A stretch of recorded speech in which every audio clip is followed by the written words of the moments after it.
जब सेवा से निवृत्त होकर हम एकांत में मंत्र जप कर रहे हैं तो ये चार बातें नहीं होनी चाहिए मंत्र जापक में या नाम जापक में। उस समय जिस समय हम बैठे हैं, पहला, नाम जप या मंत्र जप में जो ही हम माला प्रारंभ करते हैं तो सद्गुरुदेव भगवान को प्रणाम करके मौन धारण करते हैं जब तक वो माला ना हो जाएगी।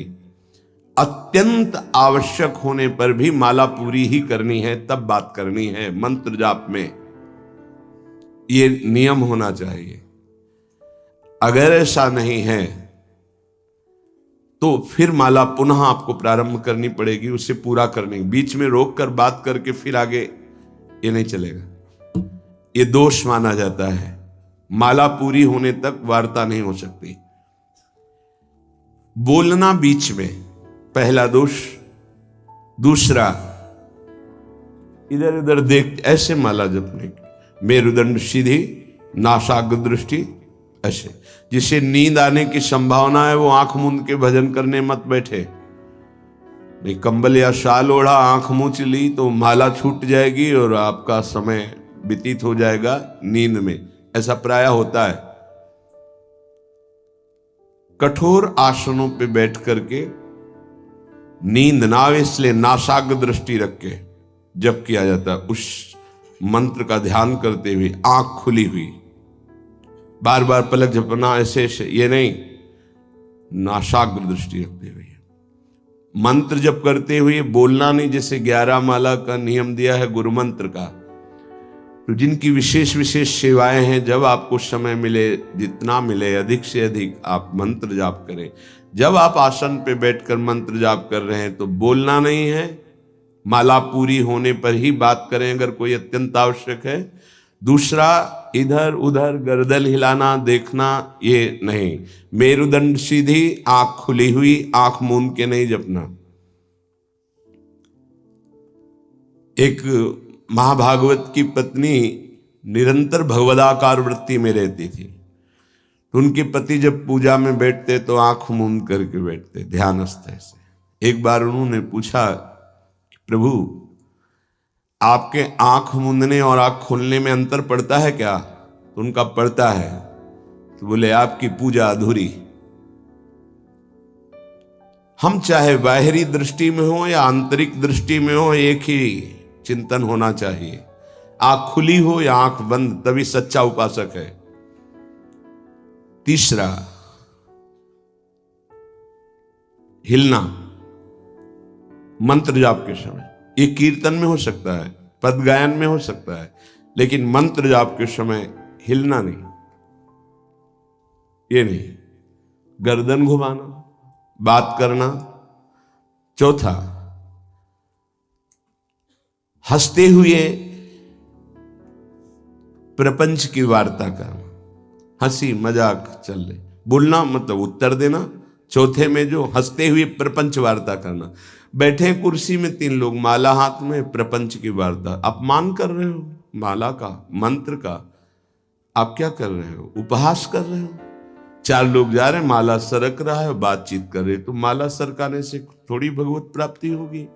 जो माला की एक भी मन का नाम और मंत्र से खाली ना जाए, उसका चिंतन करते हुए, वो आंतरिक चिंतन को बढ़ाने के लिए माला है। माला सरकाने से थोड़ी भगवत प्राप्ति होती है। माला की मनका के सहारे से हम प्रत्येक मंत्र का चिंतन करके, उसका श्रवण करके, मनन करके, तब फिर आगे बढ़ते हैं। ये थोड़ी कि जल्दी जल्दी। किसी किसी की माला को तो देखते हैं कि इतनी रफ्तार से कैसे चल सकती है। अगर हम केवल राधा नाम भी जपें तो इतनी रफ्तार से नहीं चल सकता, क्योंकि हमें लिखना है राधा राधा। फिर अष्टादशाक्षर मंत्र या द्वादशाक्षर मंत्र। फिर इन मंत्रों को तो कैसे आप इतनी जल्दी, कैसे बिना अक्षर मात्रा दर्शन के कैसे आप मन का सरका दिए? 11 माला बहुत होते हैं। अगर जिस पद्धति से कहते 11 माला कर लो तो बहुत जल्दी मानसिक सिद्धि प्राप्त हो जाए। सामने मंत्र लिखा हुआ है, हर बार नवीन मंत्र की रचना कर रहे हैं। हर मन के पे, एक मन के पे पूरा मंत्र लिखा, फिर एक मन के पे पूरा मंत्र, फिर मन। देखो मन कहाँ भाग के जाएगा। मन निर्विषय हो जाएगा, सच्चिदानंद की तरफ दौड़ पड़ेगा मन।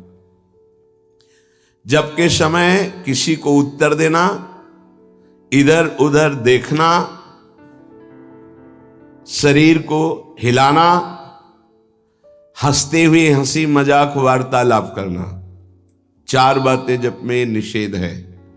जब काले न भासेत नान्यानि प्रेक्षेत बुधा न कंपेत शिरोग्रीवाम दंता नैव प्रकाशयेत।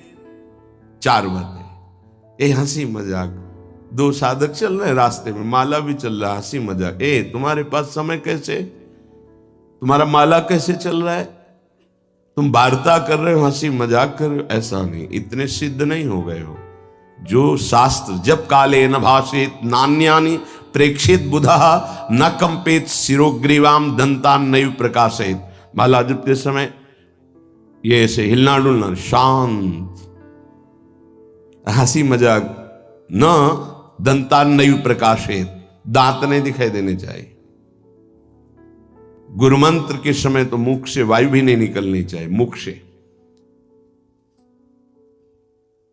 बस ये स्थिति, थोड़ा दांतों के बीच में जगह है, जिह्वा का अग्रभाग ऊपर के दांत के जोड़ पे है, हल्की सी नाक की श्वास से मंत्र का उच्चारण है, उसी का श्रवण है, और नेत्रों से दृष्टि में हम देख रहे हैं।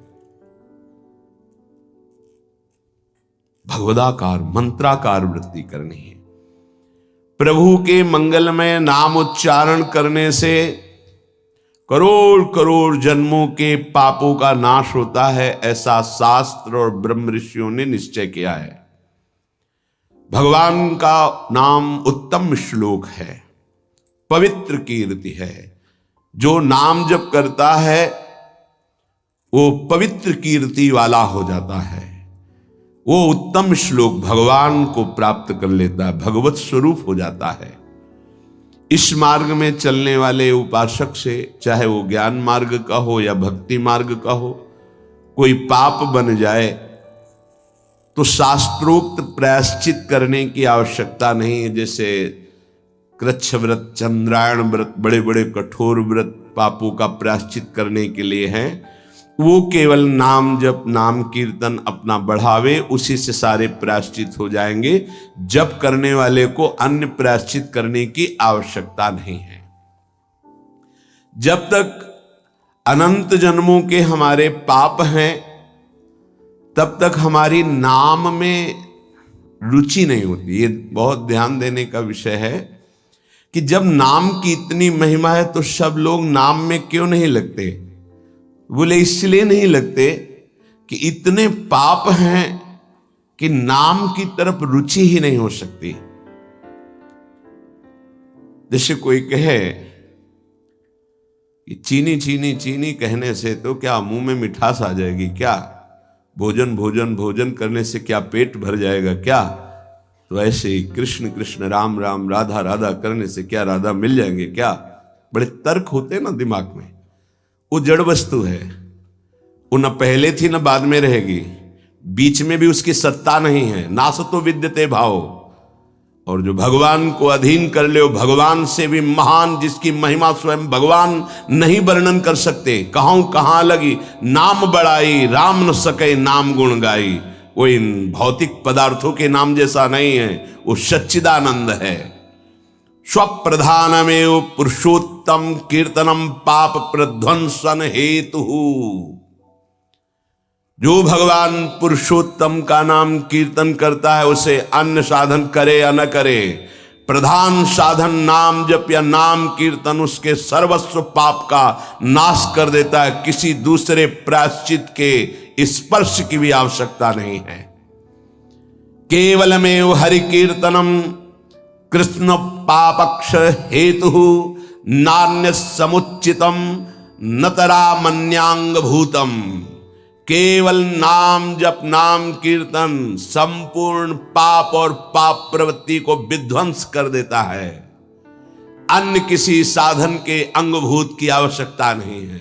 हो रहा है अच्छा, नहीं हो रहा तो चिंता की बात नहीं है। संपूर्ण पाप और पाप प्रवृत्ति का नाश करने के लिए केवलमेव हरि कीर्तनम, केवल भगवन नाम कीर्तन, भगवन नाम जप।